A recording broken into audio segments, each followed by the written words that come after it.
A couple things about this chapter I want to go over with you real quick.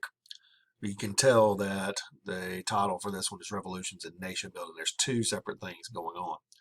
One of the revolutions of 1848, and the other is the building of nations, such as the unification of Italy and the unification of Germany. So there's really two separate things that are going on. If you look at before you read this chapter section right here, you can see that in 1848, a wave of liberal and national revolutions broke out, and those are important, and we'll talk a little bit about them. But the second major thing is that the emergence of Germany and Italy as unified nations upsets the balance of power in Europe. Germany has never been united. Italy has never been united as a nation. That changes in this period of time. So there are a couple of major things to take a look at, and you can see those things in the objectives as well. Why did so many revolutions break out in 1848? What were the causes and failures of the revolutions of 1848 in France? Because that's where it really begins and breaks out. The next thing is describe the process of nation building, and it talks about in several places, in Italy, in Germany, and in Russia. So make sure that as you read this, you understand that there are several things going on simultaneously. Excuse me. The Revolutions of 1848, make sure that you read or watch the video, read the transcript of this particular author video. But the revolutions of 1848 break out for a lot of reasons, right? Food shortages, the Enlightenment, okay, is still a major part of all this. But they begin in 1848 in France. Now, there had been a revolution in France in 1830 that had overthrown the French king, and you can go back to chapter 20 to see that. But they replaced that king, King Charles, with a new monarch named Louis Philippe. Okay, and he rules France from 1830 until 1848. In 1848, there are several things that have happened that make the French people ready to get rid of Louis Philippe. And those are covered here, everything from, repression to food shortages to all sorts of things, especially Louis Philippe not granting some of the reforms that he had promised in 1830. And so that leads to a massive rebellion in France in 1848. One of the things that's attempted, and it talks a little bit about this down here, is that you actually see France try to, once it overthrows Louis Philippe, try to put in some new government. One of the things that really in Paris that they tried to do was to even embrace some socialist ideas. And some of things like national workshops and really socialism were tried. They were not very effective. The eventually, though, that is all going to be put down during the June days, and a new government is going to be put into place. France is going to become a republic in 1848, and like any republic, like our republic, they have to hold elections. And one of the candidates is several candidates that emerged. Probably the most famous was Cavaignac, who was a general who had fought in the workers or had repressed the workers' revolt in Paris. But there's this guy that emerges, and Louis Napoleon Bonaparte, the nephew of Emperor Napoleon I, emerges, and he will win the election. Remarkably, the French people will elect a person whose pedigree indicates that he is going to become an emperor. And lo and behold, what do you think happens by 1852? He changes his name to Napoleon III and becomes emperor of the French. So the republic is dead and is replaced by the new republic. Well, formerly a republic, now new empires, the Second French Empire and Napoleon III. This what happens in France though spurs on attempted revolutions in other parts. It's really in a lot of other parts of Europe. This is when the French Revolution finally begins to have an effect. The French Revolution of 1789 really begins to finally have an effect on some of the other monarchies in Europe. They are, and you start to see these revolutions break out as many of these peoples, repressed peoples in other parts of Europe, finally begin to ask for some concessions. So you see Prussia, you see Austria, you see these things break out in other parts of Europe. And so there's one that takes place here in Austria. There is one that takes place up here in Prussia and in other smaller states as well. We already talked about France. But for example, during the Revolution of 1848, Hungary tries to break away from the Austrian Empire. There are other groups that try to break away. The problem is they could never work together, and Austria is able to put them down. But that is what you start to see. So as you read this section, make sure you understand what's going on in the other parts of Europe as they start trying to sort out what kind of governments they are going to put into place in response to the what's been going on in France. We turn our attention now to unification, and there are two places where unification really gets going. One is in Germany, which is really going to sort of emerge from Prussia, and the other is in Italy. In this part, you need to make sure that you take a look at the Frankfurt Assembly because it is in 1848, and it's really the beginnings of the move towards unification. In 1848, 1849, the Frankfurt Assembly tried to unify Germany and failed, mainly because the delegates couldn't decide who was going to lead Germany. Was it going to be Austria or was it going to be Prussia? So one of those is going to have to take the lead, and probably at the exclusion of the other. And so that is what has hindered German unification for so long, is you really have two major powers, Prussia and Austria, and neither one is willing to give up that power to the other to lead a unified Germany. So you get into this sort of I guess, really malaise.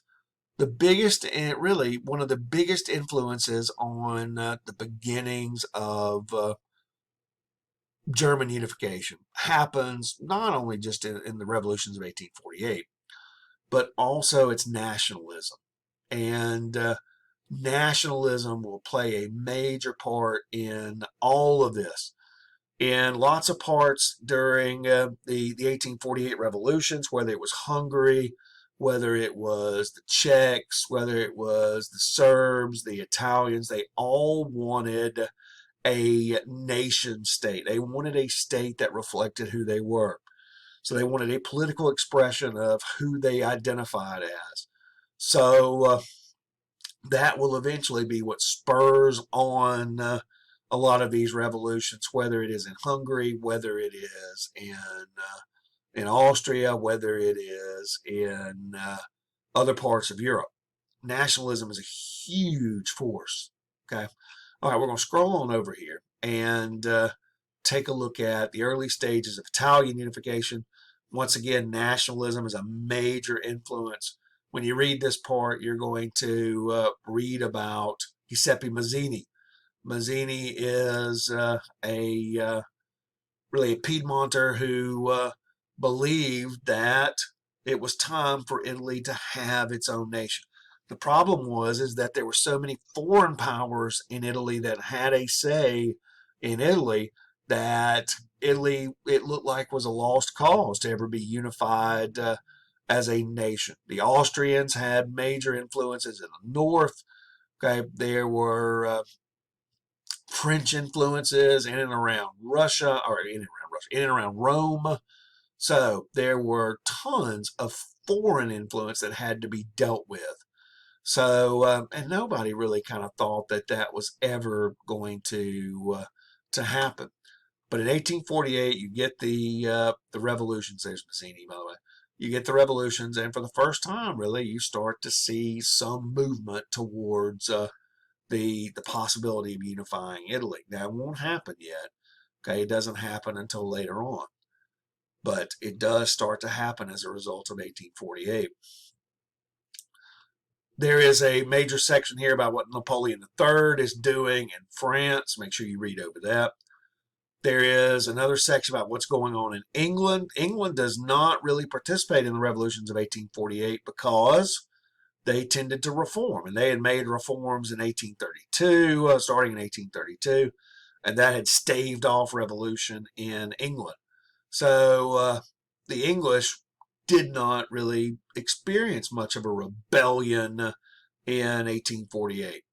But they still had problems, okay? And so you can sort of read through that and see. All right.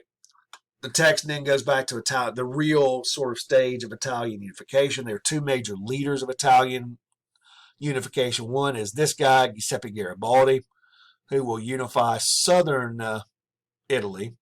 And the other major player is Count Cavour. All right, Count Camillo Benso di Cavour is the prime minister of Piedmont, Sardinia, which is in the north. And Cavour is going to use diplomacy and a little bit of help from the French to try to get Austria out of Italy and to eventually unify northern Italy. So Piedmont is right up here. So there's Sardinia, Piedmont. They're actually a unified kingdom. Okay. Garibaldi ends up conquering these areas up here in the boot. Okay, Cavour unifies northern Italy, and they will eventually come together. And by 1870 or so, they will have worked out their differences. And technically, 1871, Italy is a state. Okay, now all except for Rome here and Venetia, and they eventually get added, but it takes the Franco-Prussian War breaking out before Rome is added. The bigger story is Germany, okay? And I'm going to let you kind of take a look at this on your own, but the bigger story is Germany, and it revolves around this guy, Bismarck. Okay, Bismarck is the most important figure in the unification of Germany. Bismarck becomes chancellor, which is like prime minister. The William I, who is the king of Prussia, will make Bismarck chancellor and essentially give him tremendous power to do several things. One of the things that Bismarck is going to Bismarck's very conservative. One of the things that Bismarck is going to broach with his king is the possibility of Prussia uniting Germany. Now, his rationale in this is that if Prussia does it, then they will be the major player in Germany. And so Bismarck is going to convince really the king to embrace this plan of unifying Germany. He goes to war with Austria to get rid of Austria. Austria will be cut out of a unified Germany. So when you take Austria out, all of these colored states essentially are the states that are going to become a unified Germany. Bismarck is able to finally unify all of the German states essentially by declaring war on France or having France declare war on him, which is what happens in 1870, and we call that the Franco-Prussian War. So the final step right here is the Franco-Prussian War of 1870 to 1871. Huge victory for Prussia. They absolutely smashed the French army, and the French are basically run off the battlefield, and that will be what unifies Germany. In 1871, from the French capital, Germany will become unified. It becomes the German Empire. The former king of Prussia becomes the new German emperor. Bismarck becomes the new German chancellor. And so William I becomes Kaiser. And as soon as Germany is born, it upsets the balance of power. It is so powerful militarily. It is so powerful economically that it will upset the balance of power. And many states are very afraid of this new unified Germany because it is so powerful. The aftermath of Austria is discussed. You need to kind of look at that. Okay. And Austria really becomes a declining state as a result of German unification. Then the last part of the chapter deals with some of the nation and state building that's going on in Russia and the United States. And so you can read through some of this stuff. Okay, the emancipation of the serfs in Russia, the rise of Tsar Alexander II. Okay, you can read through some of this stuff on your own. It's not all that complicated. In America, the really the most important thing that you're talking about the Louisiana Purchase, where we double the size of America.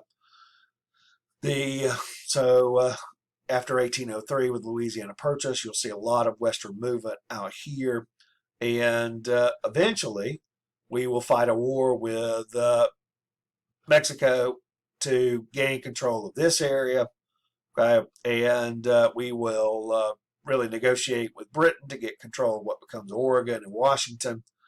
And so this is the beginnings, really, of Manifest Destiny, of where really Americans believed they were ready to expand from sea to shining sea.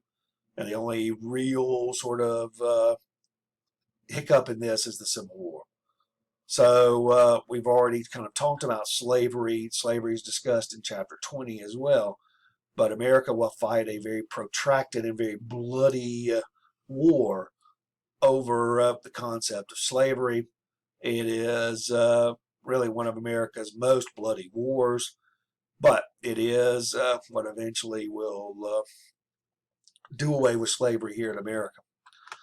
The last part also deals with some wars. You'll learn about the Crimean War, which goes on in Europe. The Ottoman Empire and Russia will end up fighting with one another. It's a really short war, but it pretty much tells you that the Ottoman Empire was really struggling. Russia is still struggling as well. All right, so you can read over kind of that stuff. The big things, though, remember, okay, the big things that I would kind of hang my hat on is the revolutions of 1848, what goes on in France, especially during that revolution, okay, and the expansion of nationalism in Germany and Italy that leads to the unification of Germany and Italy. There's nothing more important during this period than the unification of Germany. So make sure that you go back and read that part very carefully. All right.